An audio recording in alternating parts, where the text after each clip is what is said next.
सिंह साहब एजुकेशन में आप सभी लोगों का स्वागत है। पिछले वीडियो में प्रश्नावली 4.3 के प्रश्न नंबर पहला सवाल को हल कर चुके थे। इसमें प्रश्न नंबर दूसरा को हल करते हैं। तो दिया गया हमारे लिए जो समीकरण है 2x² प्लस x और प्लस वो -4 बराबर में कितना 0। हमारे लिए जो दिया गया समीकरण है वो कितना है 2x² प्लस के x और माइनस के 4 बराबर में कितना है 0। तो सबसे पहले हमें इसके मूलों का अस्तित्व है या नहीं ये ज्ञात करना पड़ेगा। तो मूलों के अस्तित्व के लिए हमने क्या बताया था कि जो विविधकर होता है d बराबर v² माइनस के 4ac का मान अगर 0 आता है या प्लस में आता है धनात्मक आता है तब तो मूलों का अस्तित्व होता है, और अगर नहीं आता है तो अगर माइनस में आता है तब वो क्या होता है मूलों का अस्तित्व नहीं होता है।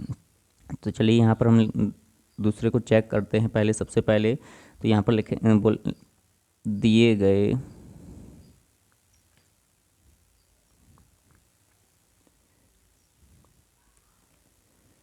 समीकरण की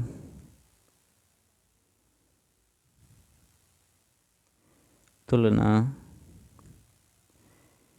ax² plus bx plus c बराबर 0 से करने पर व्यापक समीकरण है एक दिए गए समीकरण की तुलना द्विघात समीकरण या व्यापक समीकरण ax² plus bx plus c बराबर 0 से करने पर।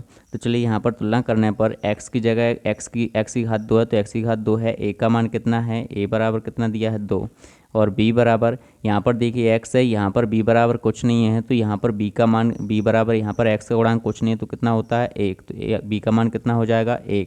और c बराबर यहाँ पर प्लस है यहाँ पर माइनस, मतलब c का जो मान है वो किसका है माइनस का है। c का मान किसका है माइनस का है। तो यहाँ पर a बराबर 2 हो गया, b बराबर 1 और c बराबर कितना हो गया -4।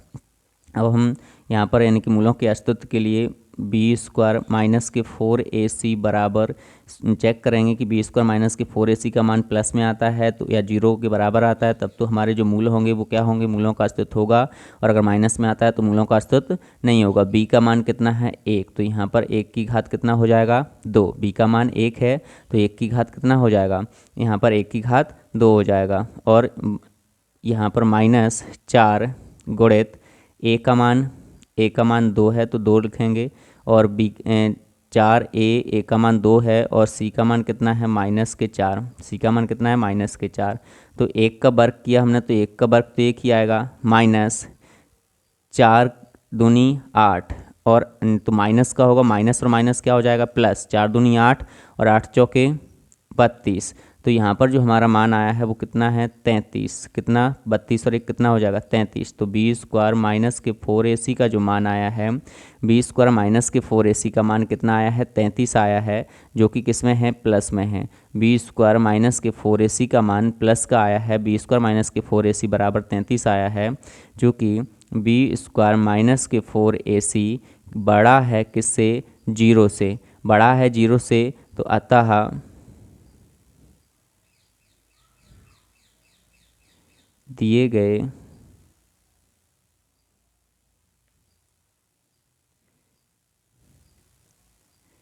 द्विघात समीकरण के मूलों का अस्तित्व है। यहाँ पर b² माइनस के 4ac का मान आया है वो 0 से बड़ा आया है, मतलब प्लस में आया है। तो यहाँ पर क्या है जो मूलों हैं जो दिए गए समीकरण हैं उसके मूलों का अस्तित्व है, और मूलों का अस्तित्व है तो हम यहाँ पर एक एक करके मूलों के दो मान x के रूप में निकलेंगे। चलिए तो उनको निकालते हैं। तो सबसे पहले हमें क्या करना है, यहाँ पर पूर्ण वर्ग बनाने की विधि से हल कर रहे हैं क्योंकि उसमें स्पष्ट बोला है पूर्ण वर्ग बनाने की विधि।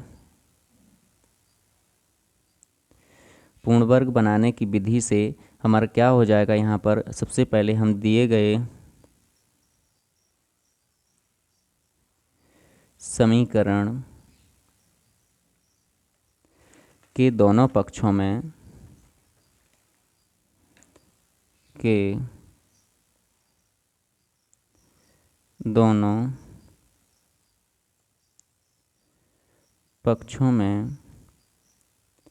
x² के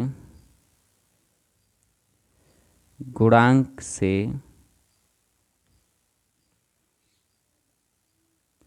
भाग देने पर, दोनों पक्षों में एक्स स्क्वायर के गुणांक से क्या करने पर, भाग देने पर।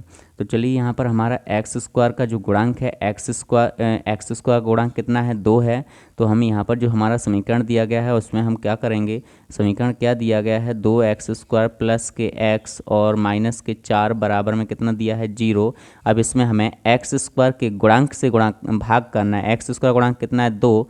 तो यहाँ पर भी 2 से भाग दे देंगे, यहाँ पर भी 2 से भाग, यहाँ पर भी 2 से भाग, और यहाँ पर भी क्या कर देंगे, 2 से भाग दे देंगे। तो ये 2 से तो कट जाएगा, तो एक्स की घात कितना आएगा, 2। प्लस यहाँ पर देखिए इसको क्या लिख सकते हैं, 1/2 एक्स लिख सकते हैं। एक्स का गुणा एक में होगा, एक्स ही आएगा। और यहाँ पर 2 एकम 2, 2 दूनी 4। तो यहाँ पर माइनस का कितना बचा, 2 बराबर 2 की घात यहाँ पर कितना, 2 का भाग हम जब 0 में देंगे तो यहाँ पर क्या हो जाता है, 0 ही हो जाता है। किसी भी संख्या का भाग 0 में दो, क्या होगा, 0 ही आएगा। अब हमारा जो समीकरण है एक्स स्क्वायर प्लस के 1/2 एक्स माइनस के 2। अब दूसरा जो हमने यहाँ पर दूसरा स्टेप क्या करना पड़ता है, जो भी दूसरा स्टेप यहाँ पर दूसरा स्टेप है कि जो एक्स का गुणांक है, क्या है, एक्स का गुणांक। तो एक्स का गुणांक यहाँ पर कितना है, 1/2 है। तो 1/2 का हमें आधा करना है। आधा करने के लिए हमने क्या बोला था, 1/2 से गुणा करना है। 1/2 से क्या करना है, गुणा करना है। 1 का गुणा 1 में होगा, 1 ही आएगा। और 2 का गुणा 2 में होगा, कितना होगा, 4। तो 1/4 मतलब आधा करके वर्ग करके, यहाँ पर इसका वर्ग करेंगे तो 1/4 का क्या हो जाएगा, होल वर्ग बराबर हो जाएगा। तो यहाँ पर हम दूसरा स्टेप क्या करेंगे, समीकरण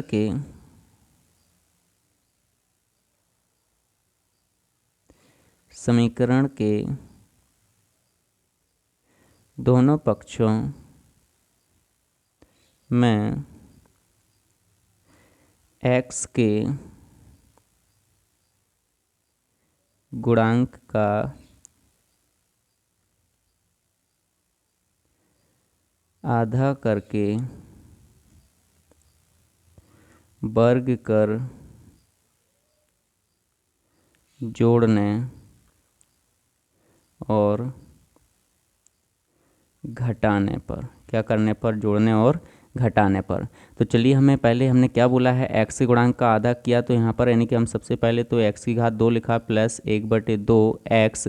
अब यहीं पर हम क्या करेंगे, 1/2 एक्स के गुणांक का आधा किया तो कितना आया, 1/4 आया। हमने आपको करके बता दिया है।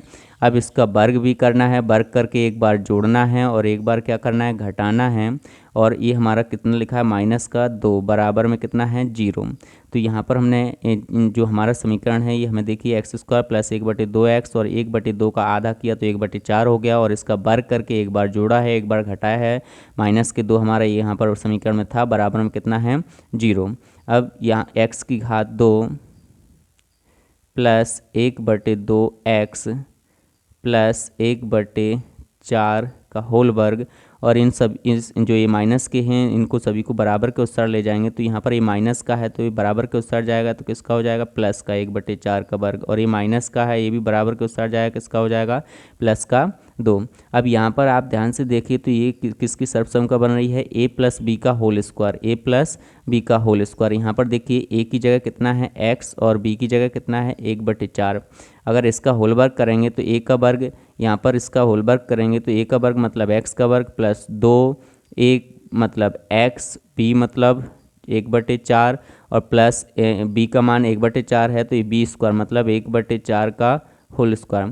तो यहाँ पर 2 एकम 2, 2 दूनी 4। तो हमारा जो यहाँ पर x की घात 2 प्लस यहाँ पर 1/ क्या बचा, 1/2 एक्स और प्लस 1/4 होल वर्ग, यही आया है ना। देखिए यही हमारा है।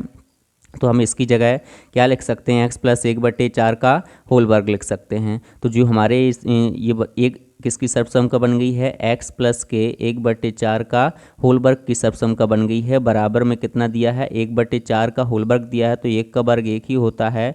और 4 का वर्ग कितना हो जाएगा, 16 और प्लस के कितना, 2। 4 का वर्ग 16 और प्लस के कितना हो जाएगा, 2। चलिए अब इसके आगे हल करते हैं। तो यहाँ पर हमारा सबसे पहले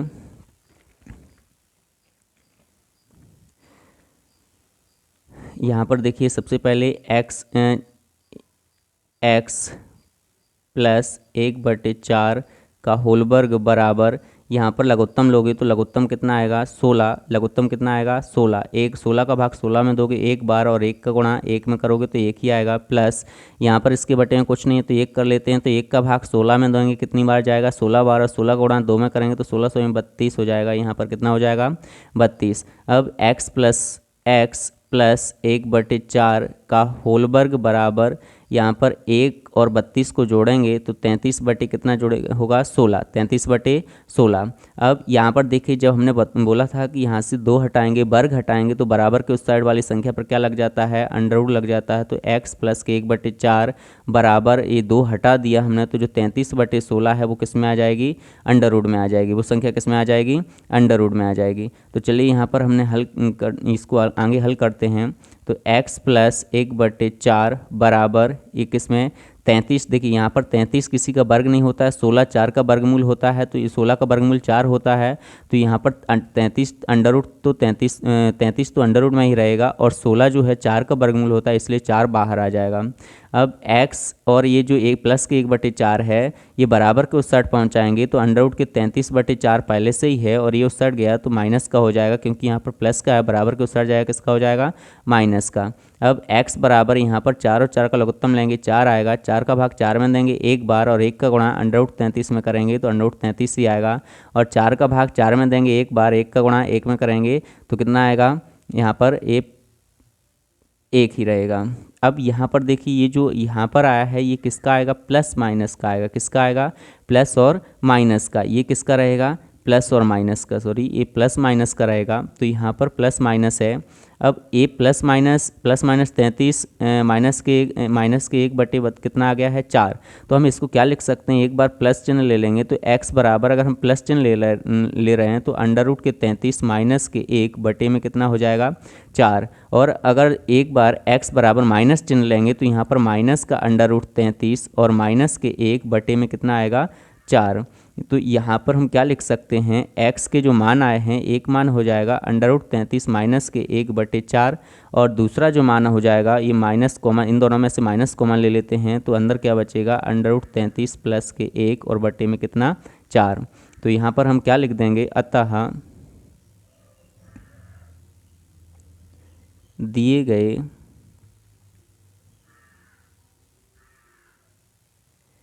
द्विघात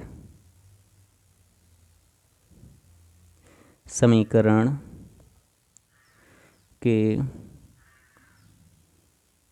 मूल x बराबर अंडर रूट 33 माइनस के 1/4 और माइनस के अंडर रूट 33 प्लस के 1 में कितना 4।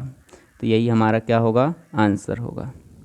तो आशा करता हूं कि आपको हमारे वीडियो पसंद आ रहे होंगे, और यदि पसंद आ रहे हैं तो लाइक कीजिएगा, शेयर कीजिएगा, और कमेंट बॉक्स में कमेंट करके ज़रूर बताइएगा। Thank you.